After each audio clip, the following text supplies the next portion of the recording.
السلام عليكم ورحمة الله وبركاته. ازيكم عاملين ايه؟ يا رب تكونوا بخير. النهاردة ان شاء الله هنعمل سبانخ. الجو حر جدا جدا،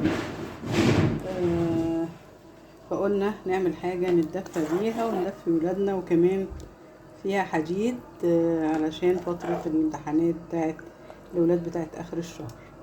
ادي يا جماعة السبانخ بتاعتنا باللحمة، جميلة جدا جدا.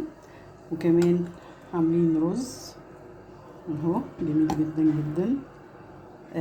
يا ريت يا حبايبي اللي اول مره يشوفني اشترك في القناه وفعل الجرس علشان يوصل لكم كل جديد باذن الله. ودي اللحمه بتاعتنا اللي هنحط منها على السبانخ. تابعوا معايا يا جماعه، الفيديو هيعجبكم جدا جدا ويا رب تستفيدوا منه. يلا بينا صلي على الرسول عليه افضل الصلاه والسلام، ونقول بسم الله الرحمن الرحيم ونبدا الفيديو بتاعنا مع بعض. يلا بينا. السلام عليكم ورحمة الله. تعالوا بينا بقى نشوف عملنا السبانخ بتاعتنا ازاي. دي سبانخ يا جماعة انا جايباها امبارح وقطعتها وشلتها متقطعة في الفريزر، فهي ايه زي ما انتوا شايفين كده. باين عليها ان هي متفرزة. مش بنسيبها تفك خالص، بنضيفها على الصلصة بتاعتنا على طول يعني. فزي ما انتوا شايفين كده احنا عملنا البصل زي ما انتوا شايفين اهو، وكان عندنا برضو حبة كده في الفريزر، فلازم نستفيد بكل حاجة موجودة في البيت. هنسيب بس التلج ده يفك وهنضيف السبانخ بتاعتنا. السبانخ طبعا يا حبايبي أكلة جميلة جدا جدا والكل بيحبها وبتدفي جدا. ف عذرا عشان الدخان ده. طبعا احنا بنسلق اللحمة بتاعتنا سهل خالص. بنحط بصلاية، واللي بيحب بقى يحط البوكيه جرنيه، يحط جزراية، يحط قرن فلفل، يحط فلفل اسود، كل واحد يحط اللي هو بيحبه. عبال ما الصلصة الفك بتاعتنا هنعمل الرز بتاعنا.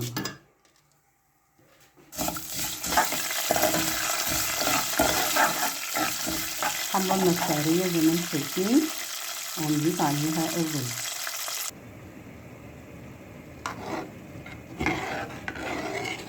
نكمل يا جماعة. الرز سهل جدا طبعا، كلكم اساتذة. احنا بنخاطب بقى البنات الصغيرين اللي لسه سنة اولى مطبخ او اللي بيساعدوا ماما بقى في المطبخ وكده.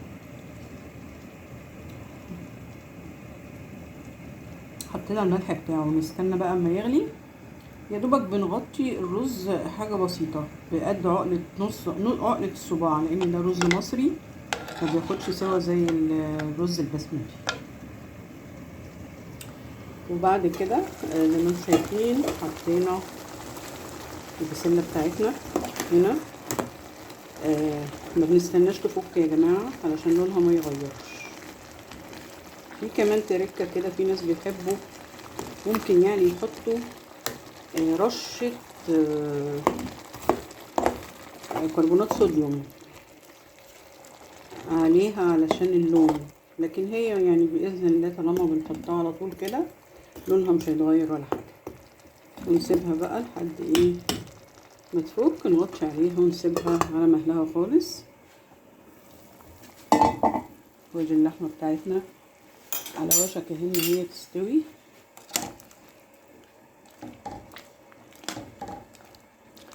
يا ريت بقى اللي اول مره يشوفني يشترك في القناه ويفعل الجرس علشان يوصل لكم كل جديد. نصلي على سيدنا محمد عليه افضل الصلاه والسلام. احب اشكركم كلكم على التعليقات الجميله اللي بتعلقوا لي، كلكم بيها احلى اخوات واحلى متابعين. اشكركم شكرا جزيلا. الرز بتاعنا اهو مستوي، نقلبه كده تقليبه في وسط المده ونوطي بقى عليه خالص، شمعة شمعة كده. نوطي عليه بقى ونوطي بقى خالص. شايفين يا جماعة شكل السبانخ عامل ازاي؟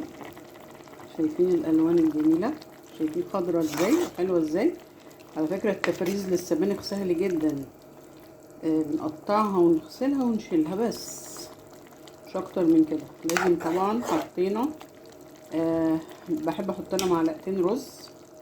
في ناس بيحطوا حمص، كل واحد يحط اللي هو عايزه بس. وهنسيبها بقى تتسبك وهنطشها ونتابع مع حضراتكم باذن الله. خليكم معايا احلى متابعين. وكده الاكل بتاعنا خلاص جهز زي ما انتم شايفين.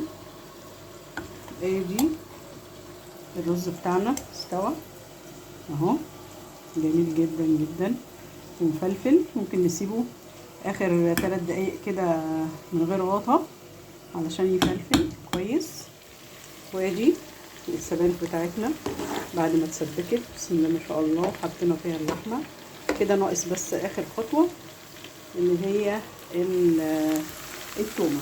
زي ما انتم عارفين ان السبانخ بنعمل لها طشه زي الملوخيه بالظبط. حطينا الثوم لحد بس ما يطلع ريحه وياخد لون بسيط، وبعد كده هنزود الكزبره. اللي يحب يحط قرن فلفل حامي يحط برضو، بيدي طعم جميل جدا.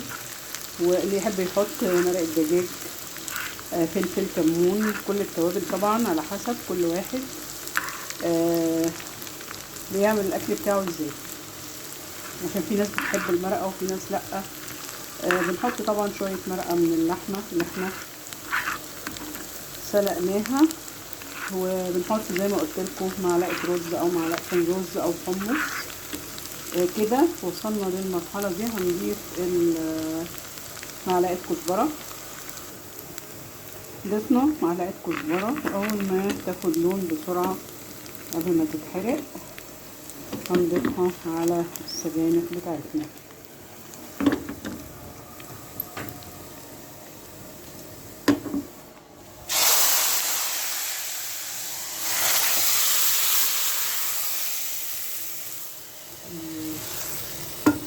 السبانخ يا جماعه جميله جدا جدا ومفيده، واحنا اكلها لاولادنا، مليانه حديد، حلوه جدا جدا. وجربوها